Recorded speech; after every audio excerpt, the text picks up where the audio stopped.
Good afternoon, everyone. Good to see you on this bright and beautiful afternoon. Out here, it's pretty sunny, and we're enjoying the weather in Texas. Waiting there. Okay, I'm hoping this echo will go. Okay, brethren, uh, in his classic poem, The Road Not Traveled, Robert Frost describes coming to a fork in a road and having to make a decision on which of the two sides of the road that he came to take. The poem closes with one of the most famous lines in modern literature, and I quote, "I took the one less traveled by, and that has made all the difference." Too often, brethren, this particular poem is interpreted as being something of one huge monumental moment, one enormous decision, which kind of determines the outcome of your entire life. That's how a lot of people see it. But really, is it? That's the question. It's not as if you make one huge decision and that determines the course of your entire life. We make decisions every moment. We make decisions every moment. We find ourselves constantly at a crossroad to the point that no sooner do we make a decision than we are faced with another. We are all here today, right? And it involved a series of decisions to be here today. The fork in the road, brethren, is constantly appearing in our lives. So what I want to do in this brief message is to examine a few points that will assist us in making what may be considered the right decisions, particularly for our lives. Again, when you woke up this morning, you were confronted with a situation where you had to make a number of decisions. What did you want to eat? What were you going to pray or not pray? What were you going to wear for Sabbath services today? Different decisions you had to make. What shoe would you wear? You had to decide what you are going to do. We have to make 1,000 decisions in the course of a day, literally. But you know, we are not alone. We are not the only ones that have been confronted with this. All humanity for millennia have always had to make decisions. Let us see. We're going to look at one person quickly. Hebrews the 11th chapter. Hebrews the 11th chapter, if you will, please turn there with me to Hebrews the 11th chapter, and we'll take our reading from the 24th verse. Hebrews 11:24.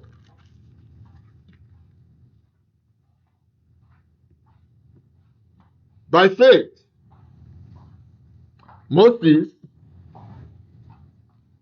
when he became of age, refused to be called the son of Pharaoh's daughter, choosing This was the point. He refused, first and foremost. He made that conscious decision and refused to be called the son of Pharaoh's daughter. Of course, he knew he wasn't, but Pharaoh's daughter had adopted him. And he could have gone with that because he had grown up as her son. But he chose. Look at the opposite end of that decision that he made. He chose choosing rather to suffer affliction with the people of God than to enjoy the passing pleasures of sin. So, Moses made a conscious decision to forego pleasure, what you might call in today's world, abundant riches, wealth, fame, everything, name it. Because this was Pharaoh. And at that point in time, Pharaoh was literally the king of the world. He was more like a god. He wasn't just a king to a small nation. But what did he do? Like Robert Frost said, he chose the road less traveled. Moses made a conscious decision to choose the road less traveled rather than enjoy the glitters, the comfort. Can you imagine the level of demotion, you can call that, going from the palace of the king, of the emperor, of the god of Egypt, literally, to the wilderness, to the bush. Can you imagine the consequence of his decision? Going right here, as they say, from grace to grass.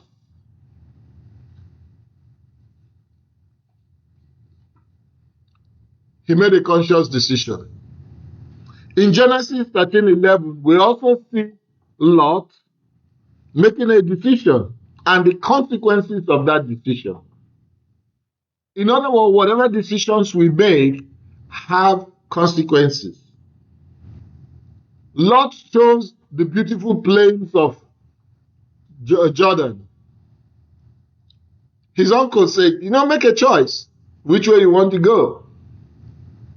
A wiser man would have said, hey, uncle, Abraham, you're my uncle. You are the patriarch. You make a choice. Whatever is left over, I will take.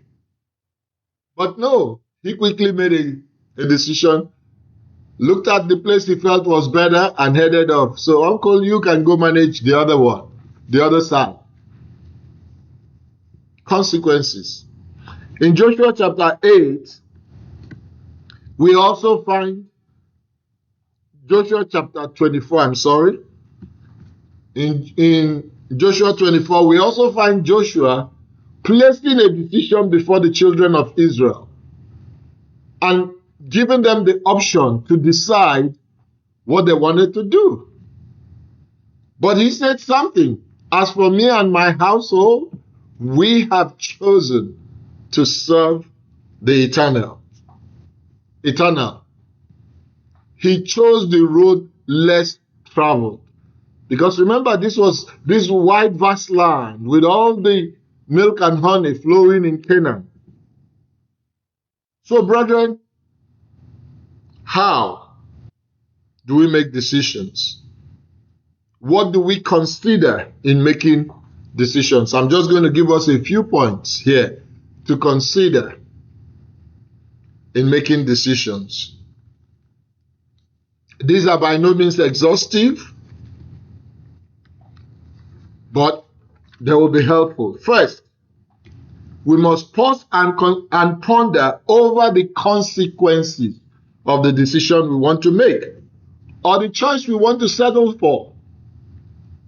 That takes us back again to Lot, the consequences of his decision. Moses, the consequences of his decision. Initially, it looked like it was a terrible decision that Moses made. But eventually it turned out to be the best because God wanted to use him for his purpose. So we must think about the consequences of whatever decision we are making, big or small. Not just on yourself. If we just look at ourselves, we're being selfish. But we have to look at the bigger picture. What are the overall consequences of this decision? To other people you are relating with, or you are in business with, or you are doing stuff with, or family. Number 2, you must educate yourselves prior to making some decisions. There are some decisions you don't just make in a hurry. You want to know the pros and cons. And this conforms actually with the second law of success. In other words, there are times that you need to take time to research and find out why you are making these decisions, whether it will be profitable, what is the end game there, particularly when there are big decisions.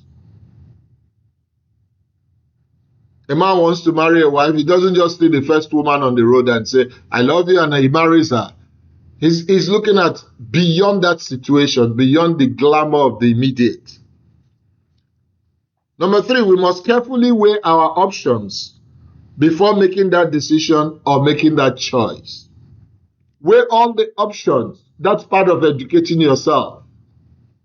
Number 4, when you have made that decision, you must be courageous. We must be courageous enough to take responsibility and own that decision, knowing you made it. Do not pass the buck. When it goes wrong or something goes awry, that's not the time to say, oh, it was my wife that made me make that decision. I didn't want to make it. No, you did. Because you are the head of the home. You took that decision. Even if your wife suggested it, you went along. That's not the time to say, oh, it's my brother's wife, or it's my sister's husband, or whatever it is, or it's my child. Or, nope. The buck stops at your table. You made the decision, own it. It is cowardly to do otherwise. Finally, we must not allow the decisions we make become a stumbling block in our goal. Our overall goal, brethren, is to develop God's holy, righteous character. That's why we've been called to be like him. So, nothing must stand in that way. Whatever decision we are making, it must not be one that will take away from that central purpose for which we have been called, to be like God. Anything else, anything that is going to do that, then that is a decision that is detrimental to you and a decision you should walk away from. So, brethren, having willingly decided or chosen to take the road less traveled, if we activate these few points, like I said, there are so many, but if we activate these few points, always remember them to stay on course, it would make all the difference. That at the end of the day, we can look back and say, and hit our chest and say, yes, I made that decision, whether it's good or bad, and take full responsibility.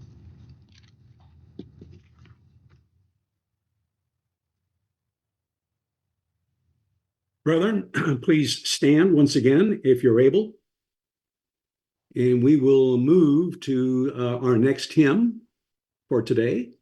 And this one is hymn number 36, Come See the Works of God.